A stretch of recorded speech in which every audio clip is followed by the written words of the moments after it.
Friends, welcome to the channel simply money. आज की video के अंदर हम दो important small cap mutual funds quant and Kotak के बारे में बहुत डिटेल में डिस्कशन करने वाले हैं। लेकिन वीडियो स्टार्ट करने से पहले अगर आप इस चैनल में फर्स्ट टाइम आ रहे हैं तो काइंडली सब्सक्राइब टू इट। अगर हम डिस्कस करें इन दो स्मॉल कैप म्यूचुअल फंड्स के बारे में, अगर हम बेसिक फैक्ट्स के बारे में आते हैं तो आप देखेंगे दोनों ही जो फंड्स हैं हमारे पास ऑलमोस्ट 10 ईयर्स है, यानी कि हमारे पास कंसिडरेबल हिस्ट्री है दोनों ही फंड्स को डिस्कस करने के लिए। फर्दर अगर हम देखें इनका एसेट अंडर मैनेजमेंट, यानी कितना एसेट ऑलरेडी इनके अंदर इन्वेस्टेड है, तो आप देखेंगे कि कोटक के अंदर ऑलमोस्ट 12,000 करोड़ और हमारे पास क्वांट के अंदर ऑलमोस्ट 9,000। आपको पता है कि ज़्यादा अगर एयूएम हो जाता है स्पेशली इन स्मॉल कैप्स तो वो थोड़ा सा नेगेटिव लिया जाता है। क्यों? क्योंकि ऐसा जो फंड मैनेजर होता है उसको थोड़ी सी डिफिकल्टी होती है फंड्स को एलोकेट करने में। ज़्यादा फंड्स हो जाते हैं तो अगर आप उसको विड्रॉ करना है या एलोकेशन करना है तो बहुत ज़्यादा उसके भाव, या आप बोल सकते हैं स्टॉक्स की जो प्राइसेस है वो ऊपर नीचे जा सकते हैं। इसकी वजह से जो होता है specially mid cap and small caps इसको थोड़ा सा नेगेटिव लेते हैं। लेकिन ये एक सोल रीज़न नहीं है, अकेला रीज़न नहीं है जिसकी वजह से किसी एक फंड को निगलेक्ट करें। और अभी भी हमारे ये जो दो फंड्स हैं उनका एयूए हम बोलेंगे कि अभी इतना ज़्यादा नहीं है कि हमें कोई टेंशन लेने की ज़रूरत है।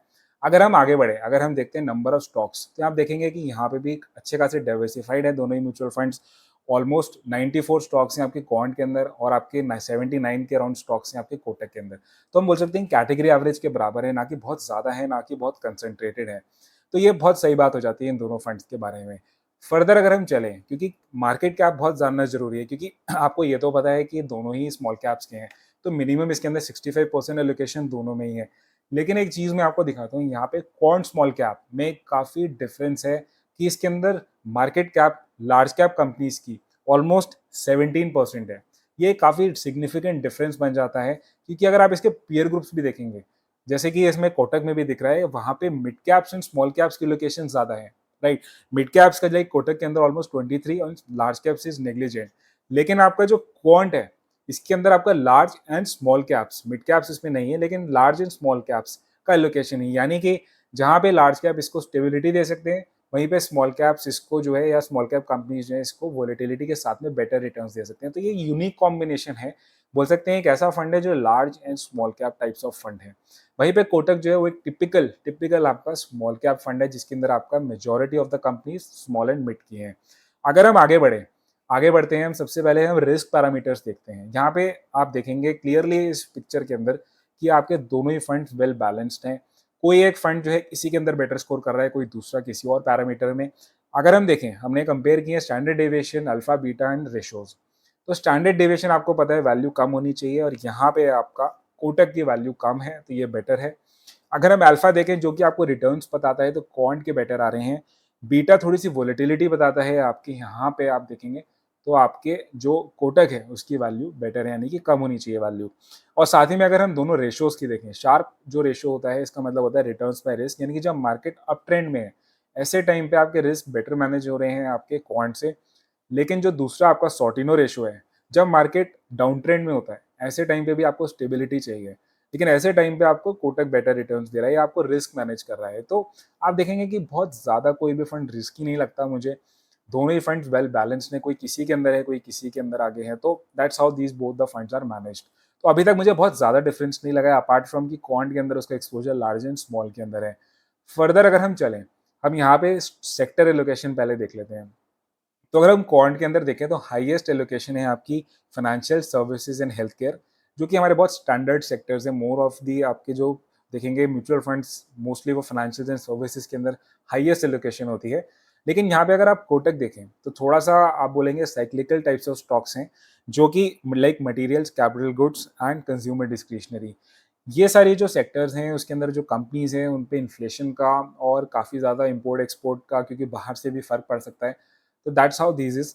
लेकिन हम एक्चुअल कंपनीज भी देख लेते हैं दोनों ही फंड्स के अंदर। तो अगर हम क्वांट के अंदर देखेंगे, जैसे मैंने आपको पहले भी बताया था कि इसके अंदर लार्ज कैप कंपनीज का अच्छा खासा एक्सपोजर है, तो आप देखेंगे टॉप एलोकेशन यहाँ पे किसकी है, रिलायंस इंडस्ट्रीज की, जो आपको बताया कि निफ्टी 50 की हैवी वेट कंपनी है। ऑलमोस्ट 5% से भी ज़्यादा का allocation small cap mutual fund के अंदर रिलायंस के अंदर हुआ है।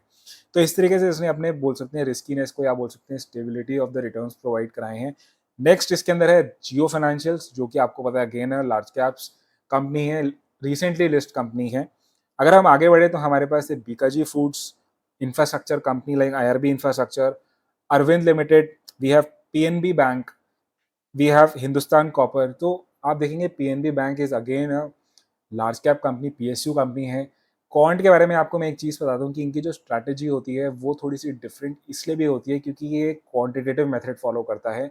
ये एक मोमेंटम स्ट्रैटेजी फॉलो करता है। ये नहीं देखता है कि मैं किसी टिपिकल ग्रोथ या वैल्यू स्टॉक्स में एंटर करूँ। ये देखता है सिंपली इर्रिस्पेक्टिव ऑफ किसी भी कैटेगरी का वो फंड हो या स्टॉक हो, कि इसमें मोमेंटम चल रहा है। वो डिफरेंट डिफरेंट रीजंस, वो चाहे फाइनेंशियल रीजंस हो, इन्वायरमेंटल हो, सोशियोलॉजिकल हो, पॉलिटिकल हो, इकोनॉमिकल हो, इंटरनेशनल हो, इन सारे फैक्टर्स को वो देखता है और क्यूमुलेटिवली एक क्वांटिटेटिव मेथड में रखता है और जो स्टॉक रिकमेंड होते हैं उनको वो रखता है सिंपली। इसीलिए अगर आप देखेंगे इस फंड का चर्न रेट, यानी कितनी जल्दी जल्दी जो फंड मैनेजर है स्टॉक्स को रखता है और अपने रिमूव करता है, वो भी बहुत ज़्यादा होते हैं। तो दैट्स हाउ दिस स्ट्रैटेजीज जो हमारी क्वांट के अंदर है। वहीं पे अगर हम कोटक पे अगर आएँ तो आपकी हाईएस्ट एलोकेशन, क्योंकि यहाँ पे अगर आप देखेंगे मिड एंड स्मॉल की ज़्यादा कंपनीज़ होंगी, तो साइंट इंडिया क्लोज टू 4%, ये Carborundum Universal, Century Plywoods, most of it material goods and consumer discretionary companies होंगी यहाँ पे, like Ratnamani metals, we have Blue Star जो है कि आपको पता है कि एक कंज्यूमर डिस्क्रिशनरी कंपनी है। We have Galaxy Surfactants, we have Alembic pharmaceutical company है यहाँ पे, Garware technical fibre, Blue Dart, इस तरीके की कंपनी है हमारे पास, एंड परसिस्टेंट सिस्टम्स, तो mid mid cap IT company है परसिस्टेंट। तो इस तरीके की कंपनीज, और यहाँ पे अगर आप देखेंगे तो आपका जो टर्नओवर रेशियो, या आप बोल सकते हैं जितनी जल्दी जल्दी स्टॉक्स को चेंज कर रहा है या फिर रिमूव कर रहा है या एड ऑन कर रहा है, वो कोटक में इतना ज़्यादा नहीं है एज कम्पेयर टू आपका क्वांट के अंदर। तो ये एक सिग्निफिकेंट डिफरेंस है ना। फाइनली अगर हम रिटर्न्स पे आते हैं, क्योंकि अल्टीमेटली आप इन्वेस्ट तो रिटर्न्स के लिए ही करते हैं, तो यहाँ पे हमने प्लॉट किए हैं, आप देखेंगे शॉर्ट टर्म के 1 ईयर के एंड 5 ईयर्स के लॉन्ग टर्म के रिटर्न्स, तो दोनों में ही आप देखेंगे सिग्निफिकेंटली आपका क्वांट ने बेटर रिटर्न्स दिए हैं आपका, at least from the point two point returns perspective. मैं आपको ये चीज़ बता देता हूँ कि आपको स्मॉल कैप्स के अंदर इन्वेस्ट डेफिनेटली लॉन्ग टर्म के लिए करना है।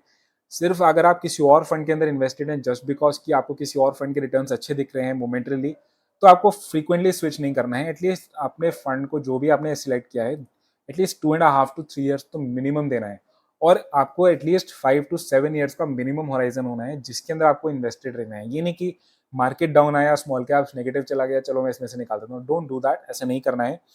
तो I hope you got some idea. Ultimately ये जो वीडियो है सिर्फ एजुकेशन के लिए है, आपको कोई रिकमेंडेशन नहीं है बाय या सेल की। आपको अल्टीमेटली अपने फंड मैनेजर की एडवाइस के बाद ही बाय या सेल करना है। अगर कोई और फंड है जिसके बारे में आप जानना चाहते हैं, प्लीज़ कमेंट बॉक्स के अंदर नीचे लिखिए, हम उसको अपनी वीडियो के अंदर नेक्स्ट पिकअप करेंगे और उसके बारे में डिस्कस करेंगे। अगेन अगर आपने चैनल में फर्स्ट टाइम आए हैं तो प्लीज़ सब्सक्राइब इट, लाइक करिएगा, वीडियो अच्छी लगी तो हम मिलेंगे आपको नेक्स्ट वीडियो के अंदर। Until then, thank you for watching this video, thanks a lot.